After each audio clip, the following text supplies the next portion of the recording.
You are listening to the Two and Out CFL podcast, a proud member of the Canadian Football Podcast Network. Grab some poutine and a double-double. It's time for the Two and Out CFL podcast. He's got it! Oh, baby! Every week, Travis Currah. That's Grey Cup me, which is a different person. And Brazilian Tide. Punters are people too. Talk fantasy football, bring you the latest in CFL news, and sprinkle in a little bit of nonsense. Oh, nearly intercepted, it is! And it's over! Ready, set, hunt!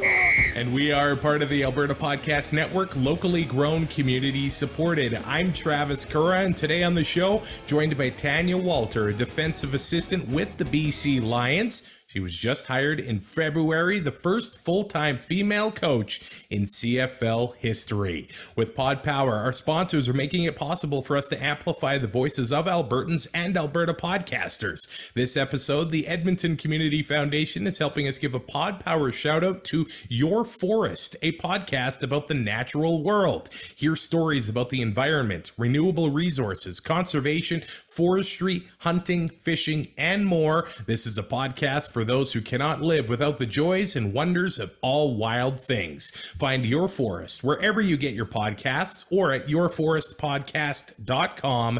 It's yourforestpodcast.com. Let's get to my conversation with Tanya Walter.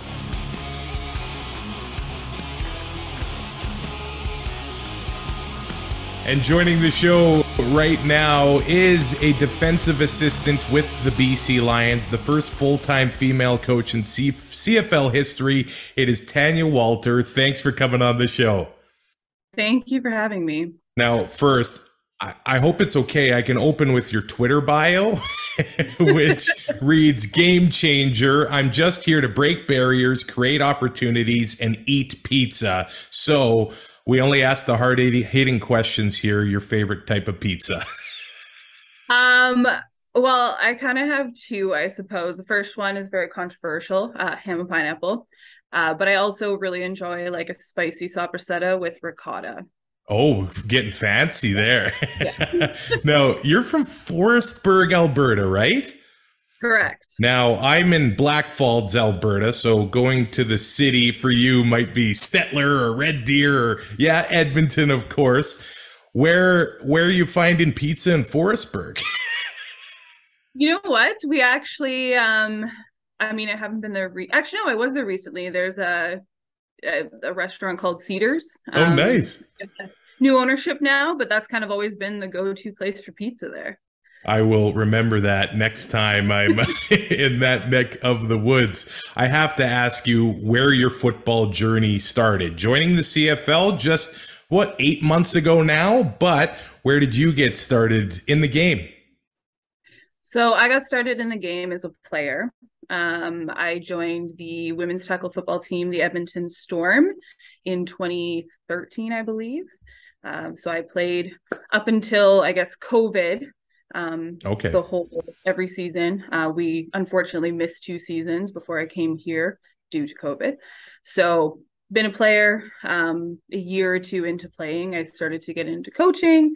I started to get into just kind of, developing programs. So like where there wasn't things that I felt like we needed. So girls tackle football, I was part of starting that in Edmonton, and just kind of finding whatever, pathways I could find along the way, a little bit of flag football coaching. And then ultimately I worked some administrative minor football stuff before I came here. Now, was football a game you had been itching to get into, but just, in high school or whatever, there just wasn't really anywhere for you to play at that time? Is it something that you were itching to play until you got on with the Storm? You know what? My town obviously didn't have football, super small. I know the town kind of next to us, 45 minutes, Sedgwick always had a football team. But I was never really exposed to football growing up. I wasn't around it. My family didn't watch it. So I didn't really know much or really pay attention to it. It wasn't until actually the NBA locked out in 2009 or 2010 that I was like, well, I can't watch basketball anymore. So I need something else to watch. So I started watching CFL. The kind of interesting part of that is like my team from the beginning that I decided on was actually the BC Lions. Wow. So that's kind of cool. But yeah, I started watching it. And then really when it came to playing, it was actually less about the sport itself and more about the opportunity to play a sport competitively out of high school. I was always an athlete. Basketball is my sport. I played a little bit of everything though. So to be able to, not be in college and, don't have that access, but to be able to play a sport at a competitive level and know there's a bit of a pathway was a really big thing for me. You had kind of, I guess, came in with some fresh eyes. Did you have any role models or anything like that? Or you're like, this is something I can continue playing at a higher level after school and I just want to go for it? Yeah, I mean, like I was 21, I think, when I first started playing. So I was out of high school for a while, kind of finished up my schooling and I was working full time. So even though I had watched a little bit, I really had no idea what was going on. And it wasn't until I played that I really started to understand it. But yeah, it was, women's football had really just started in Edmonton, at least. I think I played the second or third year that the team existed.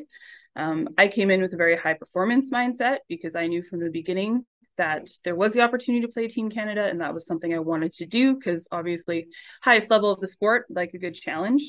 So I looked at it a little bit more from that perspective when there was maybe still a little bit of like, recreational aspect, like people were playing because it was something fun. So I think that's what drove a lot of the kind of high performance pieces and really trying to grow the sport from the bottom up with the girls tackle and all of that. The silver medal at the AF Women's World Championships in 2017. How was that experience representing Canada? It was amazing. And also, again, kind of interesting that all of my football brings me back to BC, but the championships were actually in Langley that year. Wow. But yeah, it was a really amazing experience. I mean, again, growing up an athlete, like you always are like, oh, like the coolest thing would be to play for my country. And I never had that opportunity in the sport I loved, basketball. So, to actually have that opportunity when I thought that was long gone was really, really special. And the biggest thing was to just see women from other parts of the world playing as well and playing against the best of the best. I mean, we have a pretty competitive league in the WWCFL, but I mean, anytime you get out against the Americans, that's kind of a whole different world right now.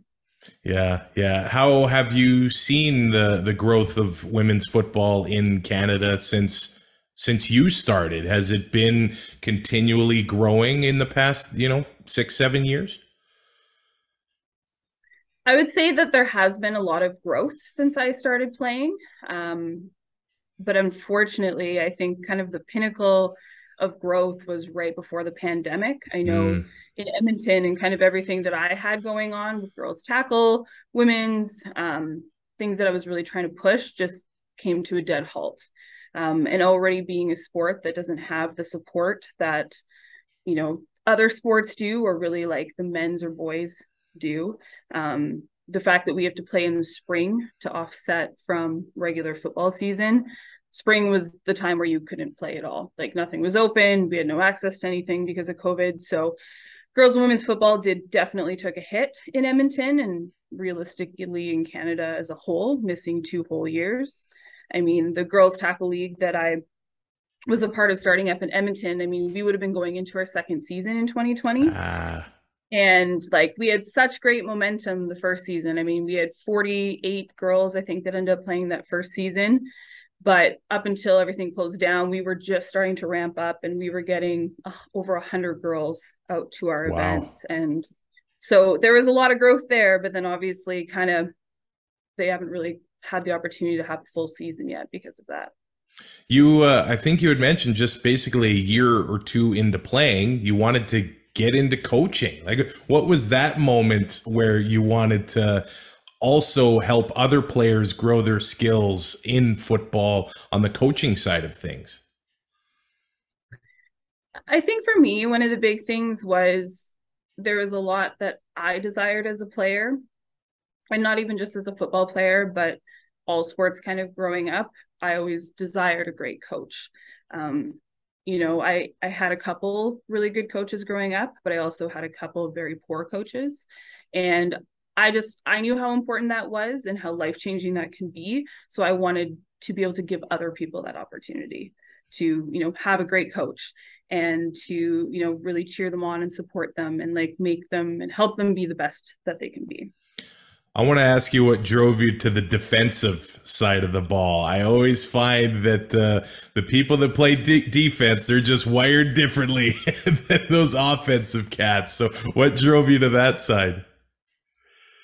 Honestly, that's just kind of where I ended up my first year. So I didn't really know, again, like I had watched, but wasn't super aware until I started playing. I ended up on the defensive side of the ball as a linebacker. Actually, I started as a D end, and then they were like, no, you're going to linebacker. And I just stayed there my entire career, with a couple exceptions. Team Canada, I actually played offensive line. So that was a little bit of a transition. And then coming off of World Championships, coming back to my team, I played linebacker and offensive line. Women's football, we're not lucky enough to just play one side of the ball for the most part. So, it was good though, because at that point in time, just to really learn more about the game and have a better understanding to be able to be on the other side of the ball was super helpful, just even as a coach, obviously as a player, but yeah. You had at St. Francis Xavier in Edmonton, the high school, the Edmonton Huskies. Now the BC Lions happened, back in February. Do you remember the day when the call came, or how did that come about? Yeah, no, it was a very quick process. That's for sure. It was a little bit of a whirlwind. I definitely remember all of the fine details though, and honestly, like one of the most memorable parts of it was like finding out and then not being able to tell anyone and having to explain to like my bosses at the time, like, hey, I have to leave for 2 days. So just kind of living with that secret for a couple days was a unique experience, that's for sure. You probably haven't experienced your first Vancouver winter yet, but that's probably something that's gonna be nice to get used to, that Vancouver weather. Yeah, it's definitely a lot nicer than Edmonton winter. And hey, playing indoors is definitely something that you look forward to and could be a home playoff game for the BC Lions. Now, were there any sort of adjustments that you needed to make as a coach in the pros versus junior football when it came to your coaching? Absolutely. It's a very different world. And I knew that coming into it, but I think just the tempo's a lot faster. The expectations are a lot higher on the players. It's a lot more specific versus like junior high school. It's a little bit more lax, like you're really focusing on making sure that they're learning and, everything is a little bit more obviously simplified. But I think like playbook aside and like the actual X's and O's, the biggest thing is just that change in tempo and that change in, approach to practice. Like it's very less is more, versus, sometimes getting into junior and high school, like you really are having to go through a lot of that more than you probably want to.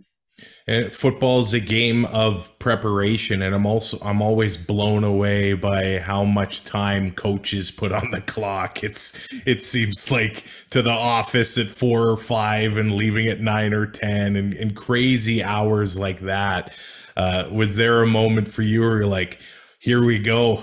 I'm around the game, 18 hours a day. I love this. And when did that happen? I'm sure training camp and Kamloops must have been, this is a different world, but I love it,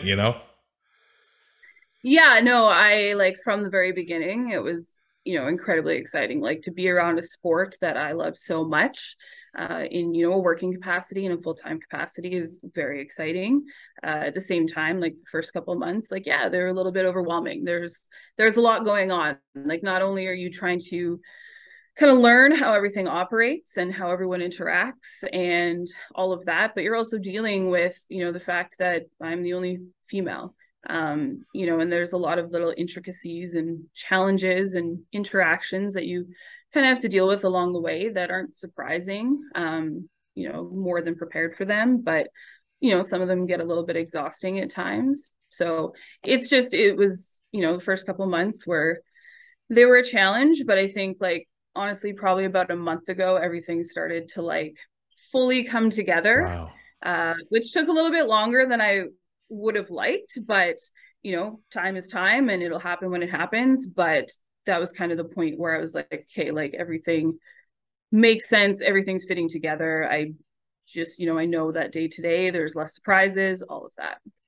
The 18 game season is also a bit of a marathon too. It's not, there's no, a couple months here, you play 10 or 12 games. That 18 games must be a real grind. And once you get to this point and you're getting ready for the playoffs, you're of course excited for the playoffs, but maybe excited for you probably don't get much, but some downtime, come December, maybe after the Grey Cup.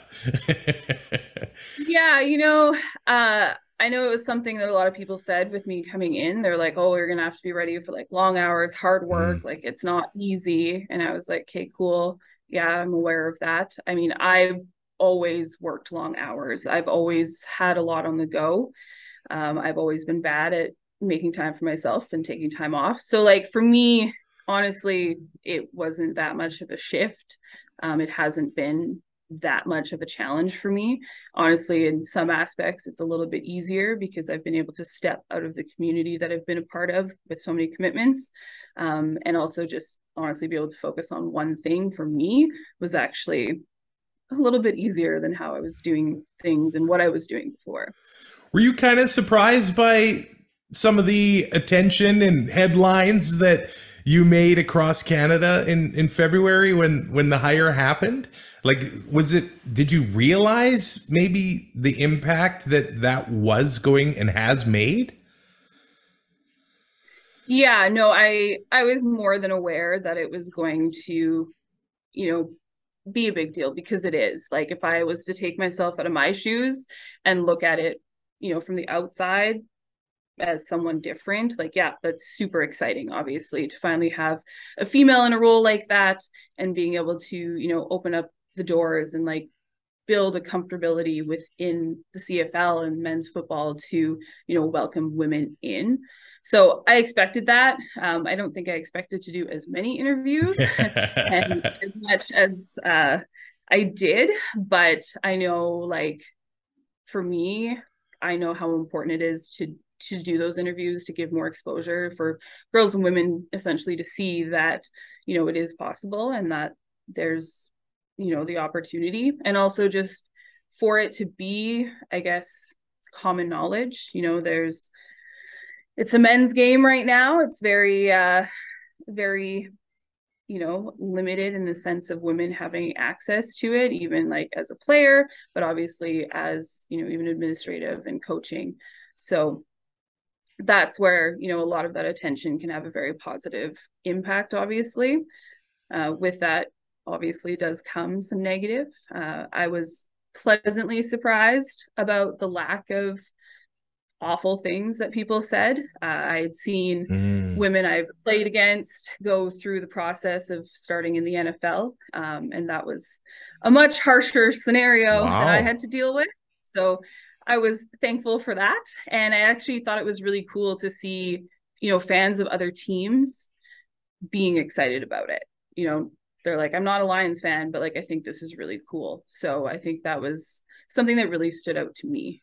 Yeah, there are so many great, female fans that listen to the show. My wife cheers for the Edmonton Elks. So, we have a great relationship surrounding football. What sort of, do you bring a different approach, or do you think women in general bring a different approach to coaching or the game or just sports in general? Because what we've seen across the country lately, it kind of seems like we do need more women in sports to kind of let's face it, improve things in general, because there's a lot of people in leadership positions kind of dropping the ball when it comes to that thing. But what sort of different perspectives do you think women bring to the game of football or sport in general? I think it's a very different perspective that a female can bring, just because their experience of the sport or of the game is significantly different. I mean, if you look at the CFL, a majority of the coaches and a majority of the staff have come from being players in the CFL, or they've come from being a longtime participant or being involved in the football community, which again, it's all men.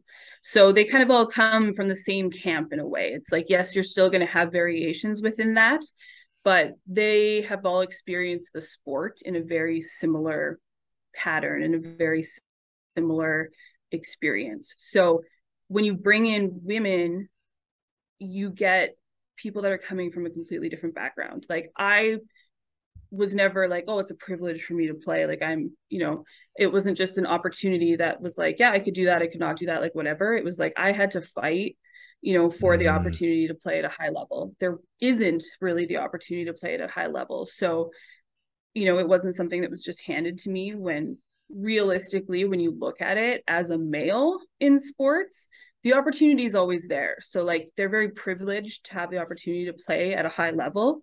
And actually, I find that's something that, like, day to day, when people are like players, they're like, oh, like I, kind of not wanting to be here, or like struggling a little bit. I'm just like, man, like I would give anything like to be in their shoes. So I think that's a little bit of a different perspective for sure. But, just looking at things differently, because you're outside of that box of typical, men's football. I have a different way of looking at everything. Just because I've seen different things, and I've done a lot of building from scratch with football that I've been involved in. So, it's one thing to be a part of a program, but it's another thing to like build those things up. And I think a lot of those like building pieces and learning along the way have a lot to contribute to something that, yes, already exists, but within its own system still is trying to grow and improve. We still have a few more games left in the season and the playoffs, of course. I remember at the beginning of the year, a lot of people had the Lions missing the playoffs, quite frankly, 4th or 5th in the Western Division. Of course, every team within goes into training camp. We're all tied. We're all here for the Grey Cup.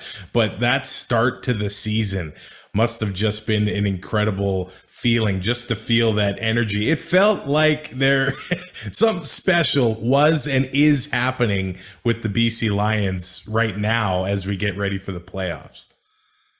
Yeah, no, absolutely. I mean, I feel like I'm the luckiest coach in the world that my first year, my first experience with the CFL started off with such a like bang, I guess, such a unique start. So that was pretty cool. But I always knew from the beginning, like, it's not always this easy. This is not normal. But I would definitely say, like, I feel like I'm a pretty good, like, I get a feel of a room pretty good, being around people, seeing their interactions. And like, I kind of felt like from the beginning, like, this seems different. And then, you hear other coaches and players be like, this isn't normal. Like, this energy is just different. Things that are usually happen aren't happening. Things that usually don't happen are happening. So it has been kind of from the beginning, like, this is a very special team. And, we've had our challenges with losing big pieces of our puzzle. But we've been able to kind of rally around that. And I think a lot of that comes down to the chemistry that the team does have, and their ability to just continue to move forward. So I absolutely agree that this team is something very special. Again, I have nothing realistically to compare it to, but, again, seeing and hearing other coaches and players, talk about how it's just different. You've been able to work with some of the greatest CFL players of all time at what they do. John Bowman and Ryan Phillips on the defense, very great when they were on the field, and it seems like they're very great when they're off the field as well. How has it been working with those, I'd say, future Hall of Famers in Canadian football? Oh, it's been phenomenal. The two of them and Travis Brown, our linebacker coach, have been an absolute delight to work with. They've been very, supportive, very understanding. I'm more than happy to help, and really great at making me feel like I am part of something and not just like an assistant in the corner doing things kind of on their own. So I've been really appreciative of that. And, obviously to learn from people who had very successful careers and were kind of the people that they were. I mean, both of them, had the unique opportunity of being in the same program for a really long time. I mean, Bo was with Montreal for forever, and RP was here for quite a long time. So I think that brings a bit of a unique perspective because they do have kind of more continuity instead of bouncing around so much. So it's been amazing to learn from them, work with them, day to day. I don't think there's really anyone at this time that I would rather spend 12 hours a day with. You're not a year into your CFL career yet, but how far do you want to go in this game? I want to take it as far as I can, as far as works for me. I mean, you never know what's going to come up in life, what opportunities are going to present themselves. So, I'm going to do everything that I can to move forward in this. And what happens, what's meant to be is meant to be. So I would love to be a head coach someday, but I'm just going to take it year by year, month by month, and go from there. Well, you've done a lot in a short time, so I would not doubt anything that happens in your career. Tanya, thanks so much for taking the time to talk to me today and taking time and being generous with your time. And hey, thanks for coming on the show, and hey, best of luck to the Lions as you get ready for the Grey Cup playoffs. Absolutely. Thank you so much for having me.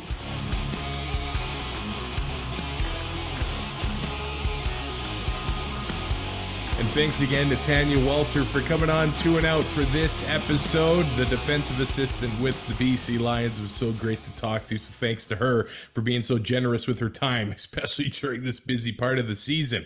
This episode of 2 and Out is brought to you by Alberta Blue Cross. And Alberta Blue Cross understands that running a small business is tough. They understand that Alberta business owners, they're busy. So let Alberta Blue Cross give you peace of mind with a group benefit plan. They offer health, dental, life, and disability coverage for your employees. Alberta Blue Cross group benefit plans are easy to manage, anywhere, anytime, and on any device, making it easy for you and your employees to access. To learn more and explore your options, head to ab.bluecross.ca. Make sure you subscribe and like and, hey, leave a rating on your favorite podcatcher for 2 and Out. You can subscribe, like, ring the bell, comment, and do all that fun stuff on YouTube as well. You can even send us an email at 2andout.ca. Take care of yourself. I will talk to you on Monday, hopefully with Brazilian Tie, to recap week 20 of the CFL season. We'll talk to you then. Thanks for listening. Find more great shows like this at CF Pod Network on Twitter.